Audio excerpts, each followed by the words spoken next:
ঐতিহাসিক রেওয়াজ না মেনে পরপর ২ বছর বিজয় দিবসের কুচকাওয়াজ বন্ধ রাখল অন্তর্বর্তী সরকার। ২৪ সালে ক্ষমতায় আসার ৪ মাসের মাথায় নিরাপত্তা সংক্রান্ত কারণে বিজয় দিবসের কুচকাওয়াজ অনুষ্ঠান স্থগিত ঘোষণা করা হয়। ১ বছর পর ২৫ সালেও ১৬ ডিসেম্বরের কুচকাওয়াজ অনুষ্ঠান স্থগিত রাখে ড ইউনূসের সরকার। কেবল রাজধানী নয়, জেলা উপজেলা পর্যায়েও কুচকাওয়াজ অনুষ্ঠান হচ্ছে না। রীতি অনুযায়ী প্রতি বছর ১৬ ডিসেম্বর মহান বিজয় দিবস উদযাপনের একটি অংশ হিসেবে জাতীয় প্যারেড গ্রাউন্ডে কুচকাওয়াজ অনুষ্ঠান আয়োজন করা হয়ে থাকে।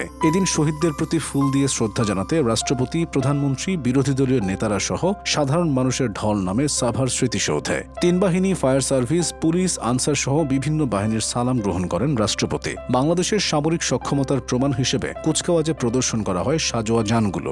বিমান বাহিনী ফ্লাই পাস্ট এবং অ্যারোবেটিক ডিসপ্লে করে। আকাশ থেকে নেমে আসেন প্যারাট্রুপাররা। ১৯ নভেম্বর স্বরাষ্ট্র উপদেষ্টা জাহাঙ্গীর আলম চৌধুরী এক সংবাদ সম্মেলনে বলেন, বিজয় দিবসে অস্থিরতার আশঙ্কা নেই। আগে যেমন ছিল এবারও কর্মসূচি থাকবে, বরং আগের চেয়ে কর্মসূচি বেশি হবে, তবে এবারও প্যারেড কর্মসূচি হবে না। এই সিদ্ধান্তের পেছনে বিস্তারিত কোনো কিছু ব্যাখ্যা করা হয়নি। রাজনৈতিক বিশ্লেষকরা বলছেন, কুচকাওয়াজ অনুষ্ঠান একটি ঐতিহাসিক রেওয়াজ, যার মাধ্যমে স্বাধীন রাষ্ট্র নিজেদের সামরিক শক্তির প্রদর্শন করে। এজন্য চীন, ভারত, পাকিস্তান, উত্তর কোরিয়া সহ এশিয়া ও দক্ষিণ এশিয়ার প্রায় দেশেই সামরিক সক্ষমতা প্রকাশে প্রজাতন্ত্র দিবস বা স্বাধীনতা দিবসে কুচকাওয়াজ অনুষ্ঠিত হয়। বাংলাদেশেও এতদিন তাই হতো।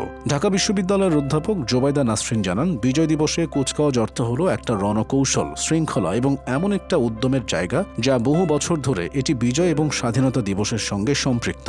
সরকারকে খোলাসা করতে হবে কেন কুচকাওয়াজ বন্ধ হলো। জনপ্রিয় লেখক ও রাজনৈতিক বিশ্লেষক মহিউদ্দিন আহমদ বলেন, যেসব দেশে কুচকাওয়াজ হয় প্রায় প্রতিটি দেশই তাদের সামরিক সক্ষমতার নিদর্শন ডিসপ্লে করে। তার মতে এবছর কুচকাওয়াজ না হওয়ার দুটি কারণ থাকতে পারে, একটি আর্থিক এবং অপরটি রাষ্ট্রপতিকে সালাম প্রদান। কুচকাওয়াজে সালাম নেন রাষ্ট্রপতি। এখন তো সমস্যা হয়ে গেল যে এই রাষ্ট্রপতিকে অফিসিয়ালি ডিসপ্লে করা যাচ্ছে না, কেননা এটা বিব্রতকর এই সরকারের জন্য এবং অন্য আরো অনেকের জন্য। কেন বিব্রতকর এমন প্রশ্নে মহিউদ্দিন আহমদ ব্যাখ্যা করেন, কারণ আমাদের পতিত ফ্যাসিস্ট শাসকদের অবশেষ হিসেবে থেকে গেছেন এই রাষ্ট্রপতি। কুচকাওয়াজের সাথে সাথে তো তাকেও ডিসপ্লে করতে হয়, যেহেতু তিনি সালাম নেন, তো সেটা খুবই বিব্রতকর। এবছরও কুচকাওয়াজ হবে না। নভেম্বরে স্বরাষ্ট্র উপদেষ্টা এই তথ্য জানানোর পর গত ৫ই ডিসেম্বর প্রধান উপদেষ্টার প্রেস সচিব শফিকুল আলম জানিয়েছিলেন, কুচকাওয়াজ বন্ধ করার কোনো কারণ নেই। প্রস্তুতির সময় না পাওয়ায় কুচকাওয়াজ হচ্ছে না। গত বছর অগাস্টের ৫ তারিখের পর থেকে বাংলাদেশের মিলিটারি আইন শৃঙ্খলা পরিস্থিতি রক্ষায় নিয়োজিত আছে। ৬০ থেকে ৭০ হাজার আর্মি ট্রুপস ডিউটি করছেন আইন শৃঙ্খলা বাহিনীতে সাহায্য করার জন্য।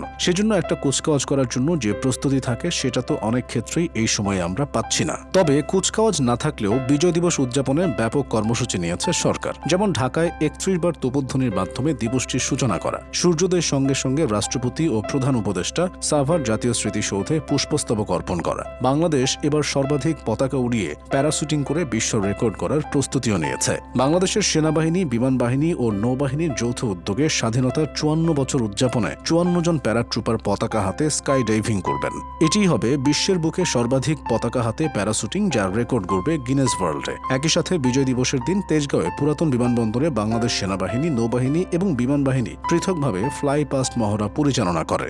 সারা দেশেই ৩ বাহিনী ফ্লাই পাস্ট মহড়া পরিচালনা করবে। সশস্ত্র বাহিনীর পাশাপাশি পুলিশ বাহিনী, বিজিবি, আনসার বাহিনী ও বিএনসিসির বাদক দল বাদ্য পরিবেশন করবে। জেলা ও উপজেলা পর্যায়ে বিজয় মেলার পাশাপাশি শিশুদের অংশগ্রহণে মুক্তিযুদ্ধভিত্তিক রচনা, আবৃত্তি, চিত্রাঙ্কন প্রতিযোগিতা এবং সাংস্কৃতিক অনুষ্ঠান আয়োজন করবে মুক্তিযুদ্ধ বিষয়ক মন্ত্রণালয়। এছাড়া বিনা টিকেটে মুক্তিযুদ্ধভিত্তিক চলচ্চিত্র প্রদর্শনী, জাদুঘর উন্মুক্ত রাখা সহ নানা আয়োজন করবে অন্তর্বর্তী সরকার। কনসার্ট, জাতীয় পতাকা উত্তোলন সহ নানা অনুষ্ঠানও আয়োজন করার কথা বলা হয়েছে।